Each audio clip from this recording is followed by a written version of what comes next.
اپنے رب کو تضرعاً گڑ گڑا کے وخفیہ اور آہستہ، انہو بے شک وہ لا یحب پسند نہیں کرتا المعتدین حد سے بڑھنے والوں کو،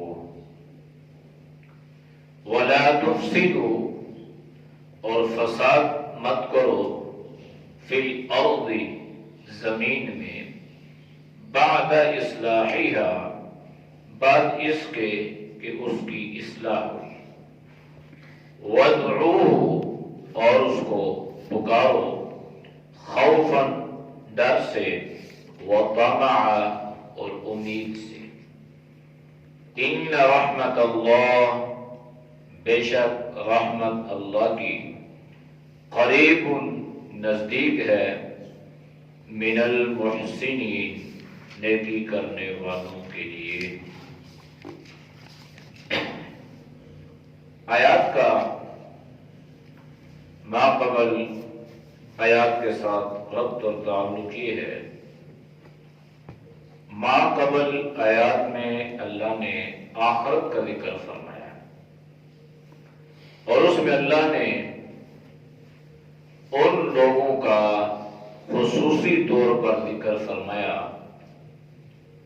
جو دنیا میں اللہ کی نشانیوں کو، اللہ کے احکامات کو، انبیاء علیہ السلام کی تعلیمات کو جھٹلاتے تھے، انہیں جب بتایا جاتا، انہیں جب سمجھایا جاتا تو یہ مذاق اڑاتے، پھر جب یہ ساری چیزیں اپنی آنکھوں سے دیکھ لیں گے تو پھر اس وقت یہ تمنا کریں گے کہ کہاں ہیں ہمارے سفارشی جو ہمارے لیے سفارش کریں، یا ہمیں واپس دنیا میں لوٹا دیا جائے، ہم دنیا میں جا کے ایسے اعمال کریں جن سے اللہ راضی ہو جائے۔ پھر اللہ نے اپنی قدرت، اپنی طاقت، اپنی حکمت کا بیان فرمایا کہ ساری کائنات کو بنانے والا، اس ساری کائنات کے نظام کو چلانے والا اکیلا اللہ ہے۔ اس اللہ نے آسمان بنایا، زمین بنائی، چاند بنایا، سورج بنایا، ستارے بنائے، سیارے بنائے، پھر اتنی بڑی بڑی مخلوقات کو اللہ نے پیدا فرمایا اور مجال کہ یہ ساری مخلوقات اللہ کی نافرمانی کریں، پل جھپکنے کے برابر بھی نہ زمین، نہ آسمان، نہ سورج، نہ ستارے، نہ چاند یہ اللہ کی نافرمانی نہیں کر سکتے۔ ایک مرتبہ حضرت موسیٰ علیہ السلام نے اللہ کے بارگاہ میں عرض کیا، اے اللہ یہ ساری مخلوقات تو نے پیدا کی ہے اور یہ ساری کی ساری تیرے حکم کے تابع ہیں، آسمان تو نے پیدا کیا تیرے حکم کے آگے تابع ہے، زمین تو نے پیدا کی تیرے حکم کے مطابق وہ چل رہی، سورج، چاند، ستارے، سیارے، نظام فلکیات کو تو نے پیدا فرمایا اور اتنا بڑا نظام جو ہے یہ تیرے آرڈر کا، تیرے حکم کا پابند ہے۔ بالفرض اگر خدا نہ خواستہ زمین، آسمان، سورج، چاند، ستارے یا سیاروں میں سے کوئی ایک بھی اگر تیری نافرمانی پہ اتر آئے تو پھر تو کیا کرے گا؟ یہ ضمناً تھا، کر سکتے نہیں ہیں لیکن بالفرض اگر ایسا کر لیں تو اللہ نے فرمایا کہ اگر زمین اور آسمان اور سورج اور چاند اور ستارے اگر ان میں سے کوئی ایک بھی یا یہ سارے کے سارے اگر میری نافرمانی پہ اتر آئیں تو میں ایک جانور چھوڑ دوں، وہ جانور ان کو نگل جائے۔ حضرت موسیٰ علیہ السلام بڑے حیران ہوئے کہ اللہ، ہمارے ذہنوں میں تو یہ بات ہے کہ یہ زمین اتنی وسیع ہے اور یہ آسمان سات ہیں اور اتنے وسیع ہیں تحت نظر، پھر ایک آسمان سے دوسرے، پھر تیسرے، پھر چوتھے، پھر پانچویں، چھٹے، ساتویں، پھر آسمان کے اوپر اللہ نے جو نظام شمسی اور نظام قمری اور نظام جو ہے یہ فلکی رکھے ہیں، یا اللہ یہ اتنے بڑے، تو وہ جانور جو سب کو نکل جائے، ہضم کر جائے، یا اللہ وہ جانور کہاں رہتا ہے، کہاں چرتا ہے؟ تو فرمایا کہ وہ جانور میری چراگاہوں میں چلتا ہے۔ اب تجسس مزید بڑھ گیا کہ جانور، اتنا بڑا جانور جس چراگاہ میں چرتا ہوگا، وہ چراگاہ کتنی بڑی ہوگی؟ یا اللہ، اتنا بڑا جانور ایسی چراگاہ میں چرتا ہے تو یا اللہ وہ چراگاہ کتنی بڑی ہوگی؟ تو اللہ نے فرمایا کہ اب اس سے آگے تمہاری سوجھ بوجھ اتنی نہیں ہے کہ اس کو احاطہ کر سکو، بس اتنا سمجھ لو کہ وہ چراگاہ میرے علم میں ہے۔ یعنی میں کن کہتا ہوں تو فیکون ہوتا چلا جاتا ہے۔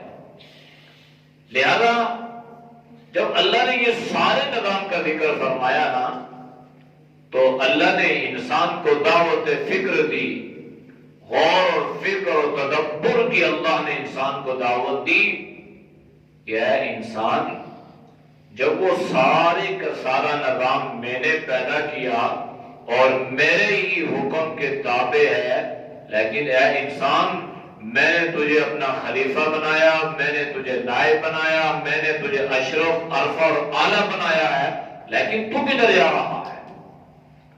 تو نے اپنی زندگی کا رخ کس طرف پھیر دیا ہے؟ تو نے کبھی یہ سوچا نہیں ہے پیدا مجھے اللہ نے کیا، رزق مجھے اللہ دیتا ہے، سانسیں میری اللہ چلا رہا ہے، اور قوت گویائی اللہ نے دی، قوت شنوائی اللہ نے دی، قوت بصارت اللہ نے دی، لیکن یہ ساری کی ساری صلاحیتیں اور یہ ساری کی ساری قوتیں تو غیر اللہ پہ صرف کر رہا ہے۔ تو اس لیے اللہ نے انسان کو دعوت فکر دیتے ہوئے فرمایا، ادعو ربکم، جس رب نے تمہیں یہ ساری نعمتیں عطا فرمائی ہیں اور جس رب نے تمہیں ایسی ایسی نعمتوں سے مالا مال کیا ہے، پھر اس نعمتوں کا تقاضا یہ ہے کہ تم اپنے اللہ کو پکارو، یعنی صرف اللہ کو پکارو۔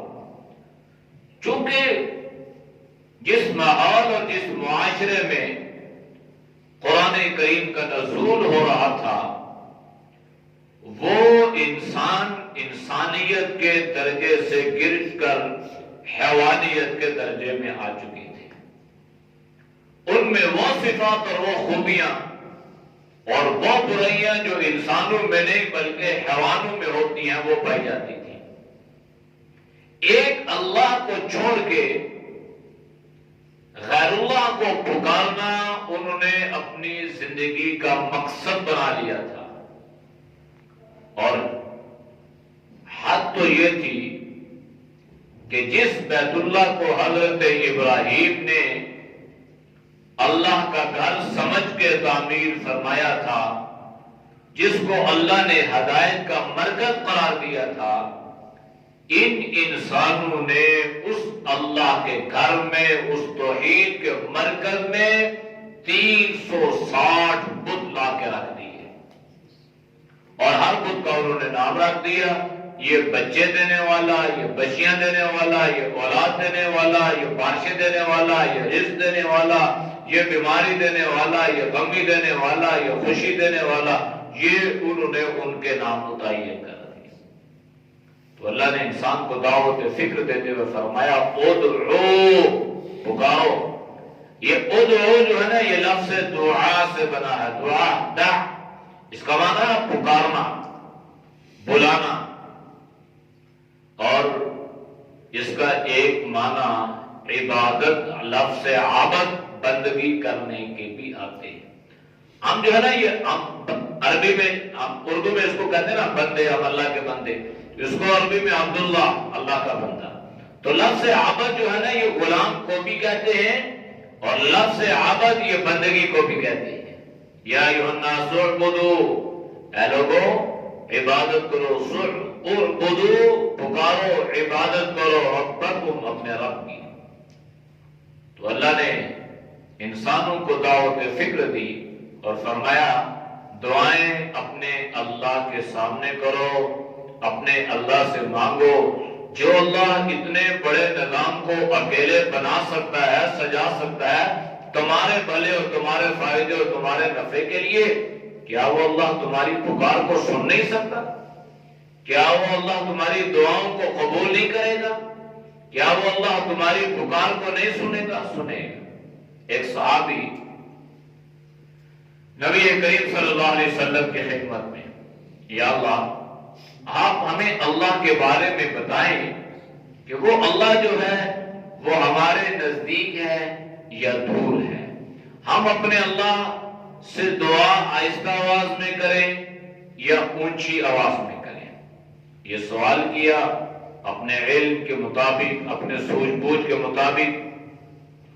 جب صحابی نے یہ سوال کیا، اللہ کے نبی نے ابھی جواب نہیں دیا، اللہ نے قرآن کی آیت اتار دی، فرمایا وَإِذَا سَأَلَكَ عِبَادِي عَنِّي فَإِنِّي قَرِيبٌ۔ آپ سے وَإِذَا سَأَلَكَ، اے محبوب تجھ سے پوچھتے ہیں، عبادی میرے بندے، یعنی پوچھنے والا تو عبد ہی تھا نا، ایک آدمی تھا، ایک صحابی تھا، لیکن اللہ نے یہ نہیں فرمایا عبدی میرے بندے، نے فرمایا عبادی میرے بندے تجھ سے پوچھتے ہیں، میرے بندوں کو بتا دیجئے فَإِنِّي قَرِيب، بے شک میں تمہارے قریب ہوں، اجیب دعوت الداعی اذا دعان، جب کوئی پکارنے والا مجھے پکارتا ہے تو میں اس کی پکار کا جواب دیتا ہوں۔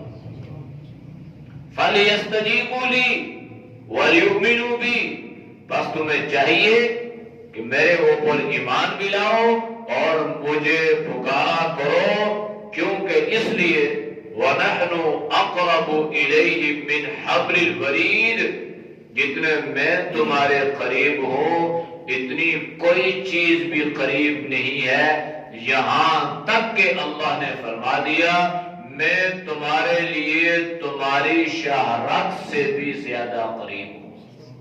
یہ جو پہلے کی مین شاہرگ ہوتی ہے جس کو کاٹتے وقت، ذبح کرتے وقت کاٹنا ضروری ہے، اللہ نے فرمایا کہ اس سے بھی میں تمہارے زیادہ قریب ہوں۔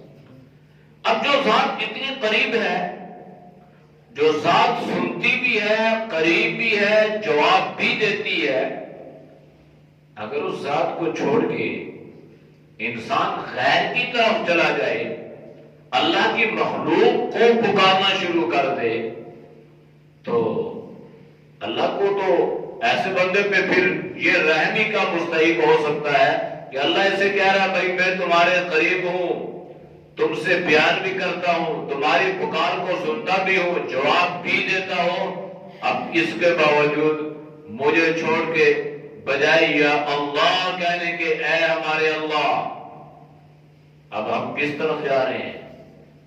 خیر اللہ کی طرف جا رہے ہیں۔ اور آج کے زمانے میں مختلف جگہوں پہ کچھ پمفلٹ، کوئی اشتہار، کوئی سٹیکر لگے ہوئے ملتے ہیں، گاڑیوں میں، سلوکیوں میں، آگے پیچھے۔ جہالت کی انتہا دیکھیں نا، ضد اور عداوت، وہ پتہ نہیں ہے بھائی میں ضد اور عداوت کی وجہ سے کسی کا کیا نقصان کروں گا، اپنا ہی ستیہ ناش کر رہا ہوں۔ اس میں لکھا ہے یا اللہ مدد، بالکل باریک، اور پھر نیچے لکھا ہے یا رسول اللہ مدد، پھر ادھر لکھا ہے یا علی مدد، پھر نیچے لکھا ہے یا غوث اعظم مدد۔ تو سوال یہ پیدا ہوا بھائی کہ رسول اللہ صلی اللہ علیہ وسلم کی مدد کس نے فرمائی؟ رسول اللہ نے مدد مانگی کس سے؟ اور رسول اللہ صلی اللہ علیہ وسلم کی مدد کی کس نے؟ اللہ نے کی. جتنی بھی دعائیں ہیں نا جو اللہ کے نبی نے ہمیں سکھلائی ہیں، جن کو مسنون دعائیں کہتے ہیں، سنت دعائیں، اس کا آغاز جو ہے نا وہ اللہم، کہیں الحمدللہ، کہیں اللہم، کہیں ربنا، لیکن زیادہ تر اللہم. اے اللہ تو ہی کرنے والا ہے، اللہ تو ہی کرنے والا ہے. اور قرآن کریم نے تو انت مولانا فانصرنا علی القوم الکافرین، یہ دعائیں سکھلائی گئی ایمان والوں کو کہ اللہ ہی تمہارا مددگار ہوگا، اللہ ہی تمہارا جو مشکل کشا اور حاجت روا ہوگا، لہذا اللہ ہی سے مدد طلب کرنی ہے. سورۃ الفاتحہ یہ چاہے فرض نماز ہو، چاہے سنت ہو، چاہے نفل، کوئی بھی نماز ہے نا، آپ نے اللہ اکبر شروع کر کے اس کو پڑھنا شروع کر دیا. ہر رکعت میں سورۃ الفاتحہ کا پڑھنا واجب ہے. 2 رکعتوں والی نماز ہے، 4 والی ہے، 3 والی ہے، اس میں سورۃ الفاتحہ کا پڑھنا واجب ہے. سورۃ الفاتحہ میں آپ بار بار ایاک نعبد و ایاک نستعین آپ پڑھتے ہیں. ایاک نعبد، ہم تیری ہی عبادت کرتے ہیں، وَإِيَّاكَ نَسْتَعِينُ، اور ہم تجھ ہی سے مدد طلب کرتے ہیں. اب ہم اللہ سے یہ وعدہ کرتے ہیں حالت نماز میں، نماز پڑھی، اللہ کے سامنے کھڑے ہوئے، وعدہ کیا، اقرار کیا، یا اللہ تجھ سے مدد طلب کرتے ہیں، تو ہی ہمارا مددگار ہے اور تجھ ہی سے ہم جو ہے یہ حاجتیں طلب کرتے ہیں. پھر کیا ہوتا ہے؟ نماز کے بعد سلام پھیرا، نماز ختم ہو گئی، باہر نکلے، کبھی کس سے مدد طلب ہو رہی ہے، کبھی کس سے طلب ہو رہی ہے، کبھی کس سے طلب ہو رہی ہے. بھائی کسی کا کیا نقصان ہے؟ حضرت علی رضی اللہ تعالی عنہ مددگار ہیں، مشکل کشا ہیں، حاجت روا ہیں. تو سوال یہ پیدا ہوا کہ جب حضرت علی پر مشکلات آئیں تو دور کس نے کی؟ ایک کہنے والے نے کہا کہ حضرت علی رضی اللہ تعالیٰ عنہ مشکل کشا ہے، حاجت روا ہے، میں بتاتا ہوں. میں کہا پتہ نہیں کہاں سے بتائے گا، لیکن چلو تیرے عقیدے اور تیرے نظریے کے مطابق 1 منٹ کے لیے میں اس بات کو مان لیتا ہوں کہ حضرت علی مشکل کشا ہے. ٹھیک ہے، مشکل کشا کا معنی ہے مشکلوں کو دور کرنے والے، کشا کا معنی کھولنا، مشکلات کو کھولنے والے، حاجت روا، حاجات کو پورا کرنے والے، مدد ہر مشکل میں. میں نے کہا ٹھیک ہے. تو سوال یہ پیدا ہوا، نمبر 1، جب حضرت عثمان پر مشکلات آئیں، حضرت علی ان کے وزیر تھے، تو حضرت علی نے حضرت عثمان پر آنے والی مشکلات کو دور کیوں نہ کیا؟ 40 دن تک باغیوں نے حضرت عثمان رضی اللہ تعالی عنہ کا محاصرہ کیے رکھا، اور یہاں تک انتہا ہو گئی کہ وہ مسجد جس کی زمین کے پیسے حضرت عثمان نے دیے، اس مسجد میں جانا منع کر دیا گیا، اور وہ کنواں جس کو حضرت عثمان نے خرید کر مسلمانوں کے لیے وقف کیا تھا، اس کنویں کا پانی آج حضرت عثمان پہ بند ہو گیا. اور وہ باغات اور وہ تجارت جو حضرت عثمان رضی اللہ تعالی عنہ مسلمانوں کے لیے وقف کر دیا کرتے تھے، آج وہ کھجوریں، وہ غلہ، وہ کھانا حضرت عثمان پہ بند ہو گیا. 40 دن کا محاصرہ ہے. کوشش کی حضرت حسن اور حضرت حسین رضی اللہ تعالی عنہ نے کھانا پہنچانے کی، لیکن باغیوں نے آپ کو نہ جانے دیا. تو سوال یہ پیدا ہوا کہ اگر حضرت علی مشکل کشا تھے تو حضرت علی نے اپنے بھائی حضرت عثمان پر آنے والی مشکل کو دور کیوں نہ کیا؟ نمبر 1. نمبر 2، حضرت عثمان رضی اللہ تعالیٰ عنہ جب شہید ہوئے تو دارالخلافہ جو تھا وہ مدینہ منورہ تھا۔ حضرت علی رضی اللہ تعالی عنہ نے سوچا کہ بھائی اب تو یہ خون ریزی اور قتل و غارت، تو مدینہ تو رسول کو اس خون سے رنگین نہیں کرنا چاہیے، اللہ کے نبی کا شہر ہے، آپ نے دارالخلافہ کوفہ مقرر کر دیا۔ بھائی حضرت علی اگر مشکلات کو دور کرنے والے تھے تو حضرت علی نے یہاں سے وہاں دارالخلافہ کیپٹل کیوں منتقل کیا؟ پھر حضرت علی پر خود مشکلات آئیں اور حضرت علی کو شہید کیا گیا۔ ان کوفہ والوں نے بغاوت کی حضرت علی سے، حضرت علی کو مشکلات آئیں، ان کو زہر دیا گیا، حضرت علی شہید ہوئے۔ تو حضرت علی اگر مشکل کشا ہوتے، حاجت روا ہوتے، تو حضرت علی پر مشکلات آتی، وہ تو دوسروں کی مشکلات کو دور کرنے والے تھے، اپنے اوپر مشکلات کیوں آ گئی؟ حضرت حسن پر مشکلات آئیں، حضرت علی نے دور نہ کر سکی، یہاں تک کہ حضرت علی رضی اللہ تعالی عنہ کا گھرانہ، حضرت علی کے صاحبزادے، آپ کے نواسے، آپ کے پوتے میدان کربلا میں شہید کر دیے جاتے ہیں، تو حضرت علی کی طرف سے کوئی مدد اور مشکل دور کرنے کا کوئی ہیلا نہیں پہنچا۔ تو اس سے معلوم کیا ہوا کہ ادعوا ربکم میں اللہ نے یہ عقیدے کی اصلاح فرمائی ہے۔ ان کو تھوڑا سا بیدار کر دیں، تھوڑا سا۔ تو حضرت علی رضی اللہ تعالی عنہ اور جتنے بھی کائنات میں صحابی، اللہ کے ولی، اللہ کے برگزیدہ جو ہے وہ بندے، پیغمبر، رسول جتنے بھی گزرے ہیں نا، وہ نہ مشکل کشا تھے، نہ وہ حاجت روا تھے۔ ان پر جب مشکلات آئیں تو انہوں نے اللہ سے رابطہ کیا اور اللہ نے ان کی مشکلات کو دور فرمایا۔ اللہ کے نبی میدان بدر کی رات میں نا، جس دن صبح تو ساری رات، حضرت ابو بکر صدیق رضی اللہ تعالیٰ عنہ فرماتے ہیں کہ میری ذمہ داری جناب نبی کریم صلی اللہ علیہ وسلم کے خیمے کے باہر تھی، میں باہر چوکیداری کرتا رہا کہ کوئی منافق یا کوئی دشمن کہیں سے آ کے جناب نبی کریم صلی اللہ علیہ وسلم کو کوئی تکلیف یا نقصان نہ پہنچا دے۔ حضرت ابو بکر یہ فرماتے ہیں کہ میں نے ساری رات نبی کریم صلی اللہ علیہ وسلم کی ہچکیوں کی آواز سنی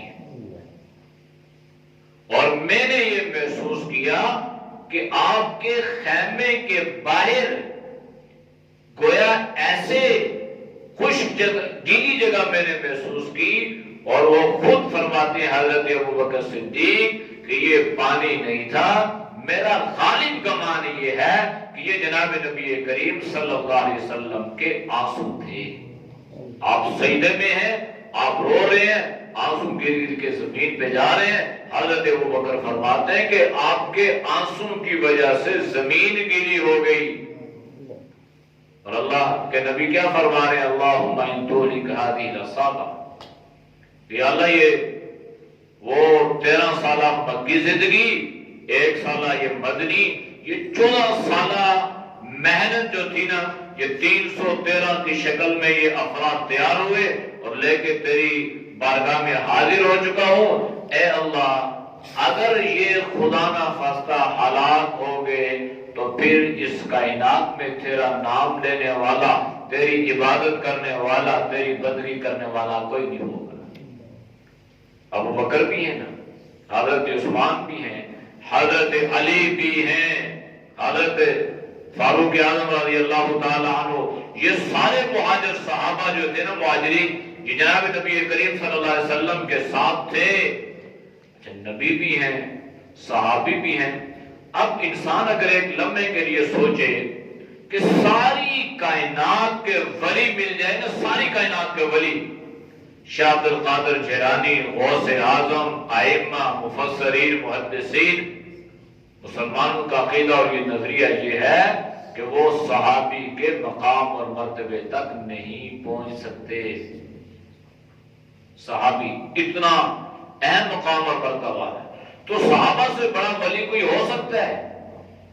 وہ ایک ولی نہیں، وہ 313 ولی، اور 313 ولی مشکلات میں گرے ہیں، اور کائنات کا سردار آمنہ کا در یتیم سید الکونین جناب نبی کریم صلی اللہ علیہ وسلم اللہ کی بارگاہ میں ساری رات رو کے اللہ سے دعائیں اور التجائیں کر کے اپنے اوپر آنے والی مشکلات کو دور کرنے کی دعائیں مانگ رہے ہیں۔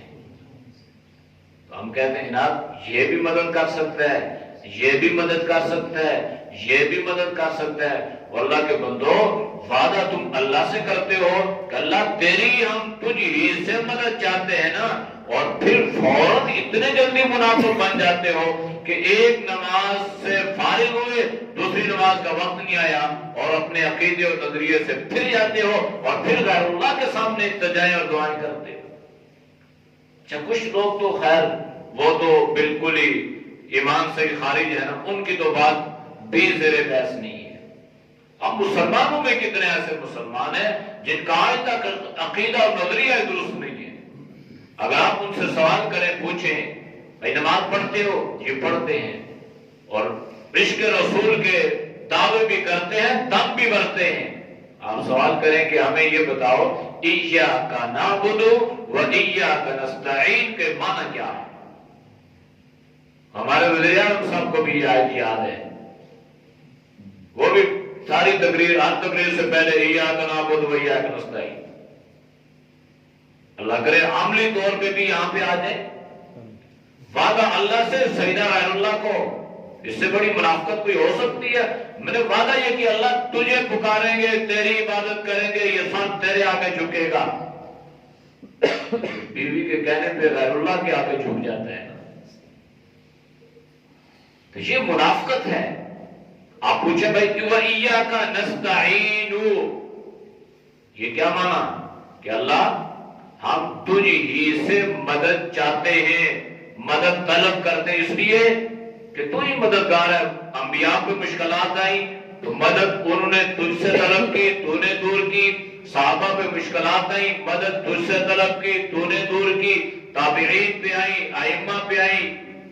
امام بخاری رحمت اللہ علیہ پہ نہیں مشکل آئی؟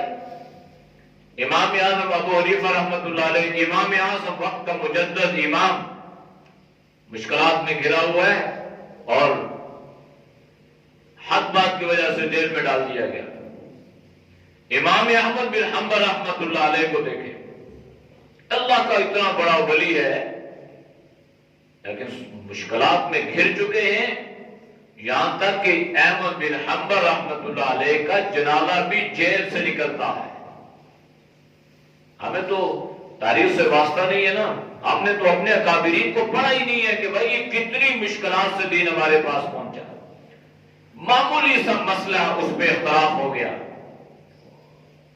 خلیفہ منصور نے اعلان کر دیا کہ قرآن کریم جو ہے نا یہ اللہ کی مخلوق ہے۔ امام احمد بن حنبل نے فرمایا نہیں، قرآن اللہ کی مخلوق نہیں ہے، اس لیے کہ جو اللہ کی مخلوق ہے نا اس کو فنا ہے اور قرآن کریم کو فنا نہیں ہے۔ دلیل یہ دی کہ قرآن اللہ کا کلام ہے، اور جو کلام ہوتا ہے نا، کلام یہ متکلم کلام کرنے والے کی صفت ہوا کرتا ہے۔